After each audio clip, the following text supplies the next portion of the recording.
යාළුවනේ කොහොමද ඔයාලට දිල් ඩයරි YouTube channel එකට ඔයාලා සාදරයෙන් පිළිගන්නවා. මගේ channel එක subscribe කරලා නැත්නම් ඔයාලා සියලු දෙනා subscribe කරලා bell icon එක click කරලා යාළුවන්ට බයන්න share කරන්න. මම ඉතින් අලුතෙන් පටන් ගත්ත YouTube channel එකට ඔයාලගේ support එකක් ලැබෙයි කියලා බලාපොරොත්තු වෙනවා. ඉදිරියේදී වීඩියෝ ගොඩක් ගන්න මගේ බලාපොරොත්තුවක් තියෙනවා. ඉතින් මං අද ගේන්නේ මගේ පුංචි ව්‍යාපාරයක් බිස්නස් එක ගැන ඔයාලක චුට්ටක් බෙදාගන්න කියලා හිතුවා. ඉතින් මහ ලොකු ව්‍යාපාරයක් නෙමෙයි. මං ගෙදර ඉන්න මං ඒ කියන්නේ පුතාගේ කටයුතුත් එක්ක මට නිදහස ලැබෙන වෙලාවට පොඩියට මං පොඩි ව්‍යාපාරයක් කරගෙන යනවා. ඉතින් මට හිතුණා නිකන් ගෙදරට වෙලා ඉන්නවට වඩා ඒ කියන්නේ මහත්තයාටත් හයියක් වෙලා ගෙදර වියදමට පොඩි සපෝට් එකක් දෙන්න පුළුවන් නම් ඒක හොඳයි කියලා මට හිතෙනවා. ඒ වගේම අපේ වියදම් උනත් කරගන්න අපිට අමතරව වෙන වියදම් උනත් කරගන්න ඒක මේකින් ලොකු පිටුවහලක් වෙනවා කියලා මං හිතුවා. ඉතින් ඒකින්ද මට හිතුණා මේ වගේ දෙයක් කරගෙන යන්න ඕනි කියලා. ඉතින් මං ඉන්නේ ඇඹිලිපිටියනේ. ඉතින් ඒ ඇඹිලිපිටියේ ගොඩාක්ම ධාන්‍ය වර්ග වගාවන් දෙහි ඒ වගේ දේවල් තමයි මේ පැත්තේ ගොඩක් තියෙන්නේ. ඉතින් මට හිතුණා මේවැ ගොඩාක් අස්වැන්න වැඩි දෙයක් කින් මොනවා හරි ව්‍යාපාරයක් පටන් ගන්න නම් ඒක මට පහසුයි. මොකද මට අමුද්‍රව්‍ය හොයාගන්න ලේසියි. ඉතින් ඒක නිසා මට ගොඩාක් කාලේ ඒ සඳහා යොදවන්නත් සම්පූර්ණ කාලය යොදවන්න අමාරුයි පුතාගේ වැඩ කටයුතුත් එක්ක. ඉතින් ඒක නිසා මට හම්බෙන කාලෙත් එක්ක මට පහසුයි කියලා හිතුණා මේ පැත්තට මේ පැත්තේ වගා කරන දෙයක් යොදාගෙන නිෂ්පාදනයක් කරනවා නම් මට ඒක පහසුයි කියලා හිතුණා. ඉතින් මම කරන්නේ දැනට කරගෙන යන්නේ ධාන්‍ය වලින් පෝෂ්‍ය පිටි පැකට් එකක් කරනවා. ඒ වගේම ලුණු දෙහි ව්‍යාපාරයක් කරගෙන යනවා. ඉතින් ධාන්‍ය පෝෂ්‍ය පිටි පැකට් එක හැදෙන්නේ ධාන්‍ය වර්ග කිහිපයක් එකතු කරලා තමයි මම මගේ පෝෂ්‍ය පිටි පැකට් එක හැදෙන්නේ. ඉතින් ධාන්‍ය වර්ග හොඳට හොදලා පිරිසිදු කරලා ඒවා බැදලා ඊට පස්සේ මෝලට ගිහින් කොටාගෙන එන්නේ. මොකද තාම මට මෝලක් ඒ වෙනුවෙන් නැහැ. ඉතින් මම ඒක කඩේට ගිහින් තමයි කොටාගෙන ඇවිල්ලා මේ විදිහට ඉතා පිරිසිදුව කොටාගෙන ඇවිල්ලා මේ තියෙන්නේ ඒ ධාන්‍ය පිටි එක. මේකට කිසිදු රසකාරක ද්‍රව්‍යයක් කල් තබා ගන්න ද්‍රව්‍යයක් කිසිම දෙයක් අඩංගු කරන්නේ නැහැ. ඉතින් පොඩි බබාලට උනම් බය නැතුවම දෙන්න පුළුවන්. ඊට අමතරව මං කුරක්කම් පිටි, ඉරිඟු පිටි ඊට අමතරව ධාන්‍ය වර්ග ඕනම දෙයක් අවශ්‍ය ප්‍රමාණයකට සපයනවා. ධාන්‍ය වර්ග වලට වෙන වෙනම ගන්න පුළුවන් නම් ඒත් මගෙන් ගන්න පුළුවන්.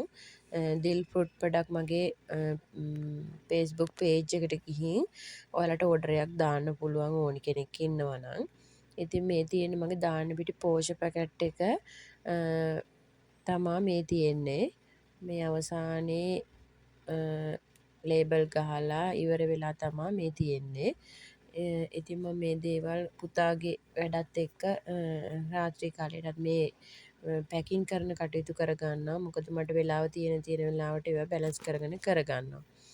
ඉතින් දෙහි වලින් හදන නිෂ්පාදනයක් තමයි ලුණු දෙහි කියන්නේ. ඉතින් ලුණු දෙහි ගොඩාක් අයට රෝගීන්ට ඒ වගේම උණ හැදුණු අයට ඒ වගේම කෑම කන්න පිරියක් නැති අයට ගොඩක්ම මේ ලුණු දෙහි එක භාවිතා කරන අය ගොඩක් ඉන්නවා. ඉතින් මේ පැත්තේ ගොඩාක්ම දෙහි තියෙනවා. දෙහි මිල අඩු අස්වැන්න වැඩි කාට දෙහි මිල අඩුයි. ඉතින් ඒවා ගස් යට වැටිලා කුණු වෙලා යනවා. ඉතින් මට හිතුණා ඒකෙන් ප්‍රයෝජනයක් ගන්න ඕනි කියලා. ඉතින් ගොඩාක්ම ලුණු දෙහි මම දැකලා තියෙන කඩවල තියෙන පැකට් එක. පැකට් එකට වඩා මට හිතුණා කප් එක භාවිතා කරොත් ඒක ගොඩක් දෙනෙකුට තියාගෙන කන්න පුළුවන්. මොකද එකපාර කාලේ ඉවර කරන්න බෑනේ ලුණු දෙහි කියන ඒවා. ඉතින් අර කප් එකේ තියෙනකොට ඒක ප්‍රයෝජනෙට ගන්න පුළුවන්. මේ තියෙන්නේ මගේ ලියාපදිංචි සහතිකයේත් අරන් තියෙන්නේ මම. ඒජ් ඔෆිස් එක හරහා අපිට ඒ කටයුතු කරලා දෙනවා. මොකද නිෂ්පාදනයක් එළියට දාන්න බැහැ අපිට ලියාපදිංචි සහතිකයක් නැතුව. ඉතින් මගේ ධාන්‍ය පිටි පෝෂ්‍ය පැකට් එකකින් හැදුණු අග්ගලා තමයි මේ තියෙන්නේ. මේක ඉතාම රසවත්. වසවිස මුකුත් නැති හින්දා දරුවන්ට උනම් බය නැතුව දෙන්න පුළුවන්. ඔවුන්ගේ බර අඩු දරුවන්ට විශේෂයෙන්ම මේක ගොඩාක් ප්‍රයෝජනවත්. ඒ වගේම මෙන්න මේ ධාන්‍ය පිටි ධාන්‍ය කැඳ එක. ඉතින් මේකේ ධාන්‍ය වර්ග 11ක් අඩංගු වෙලා තියෙනවා. ඒ කියන්නේ දේශීය සහල් වර්ග ධාන්‍ය වර්ග වලින් එකතුවෙන් තමයි මේ ධාන්‍ය කැඳ එක මං හදන්නේ.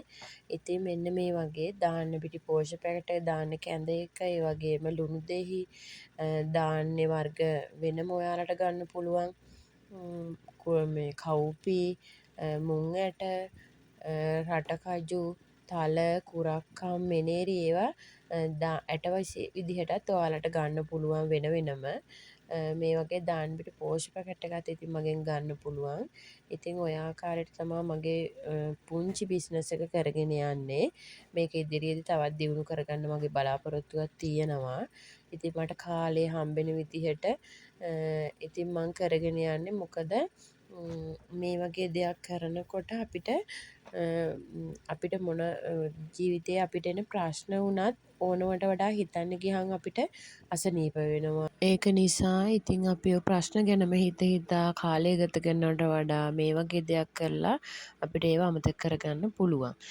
ඉතින් මගේ නිෂ්පාදනවල තව දෙයක් කියන්න ඕනි. වසවිස කිසිම දෙයක් අඩංගු වෙන්නේ නැහැ. කියන්නේ කල් තියාගන්න ද්‍රව්‍ය, ඒ වගේම රසකාරක ද්‍රව්‍ය කිසිම දෙයක් අඩංගු වෙන්නේ නැහැ. මොකද ඒක මම වගකීමෙන් කියනවා. මොකද අද කාලේ පිළිකා රෝගීන් බහුල තත්ත්වයක් තියෙන්නේ. මොකද අපි කන බොන දේවලුත් එක්ක තමයි මේ වගේ දේවල් ඇති වෙන්නේ. පිළිකා වගේ දේවල් ඇති වෙන්නේ අපි කන බොන වසවිස අපේ ශරීරගත වුණාම තමයි ඉතින් මේ පිළිකා බහුලව හැදෙන්නේ.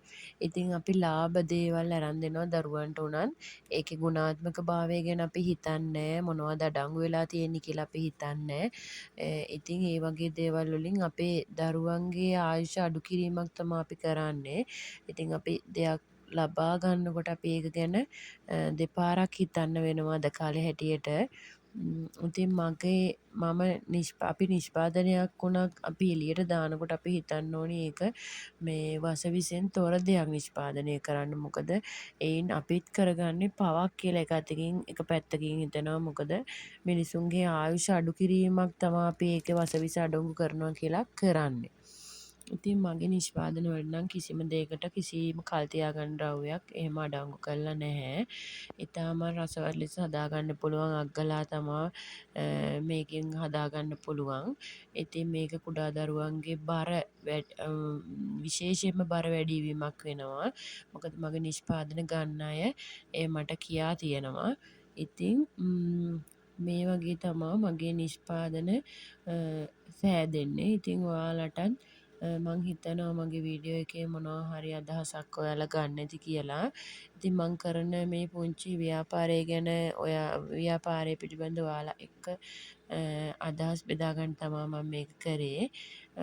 ඉතින් මේ විදිහට ඔයාලටත් පුළුවන් නම් ඔයාලා කැමති දෙයකින් ඔයාලගේ දක්ෂතාවය අනුව ඔයාලටත් පුළුවන් ව්‍යාපාරයක් ආරම්භ කරලා ඔයාලගේ පවුලට හයියක් වෙන්න.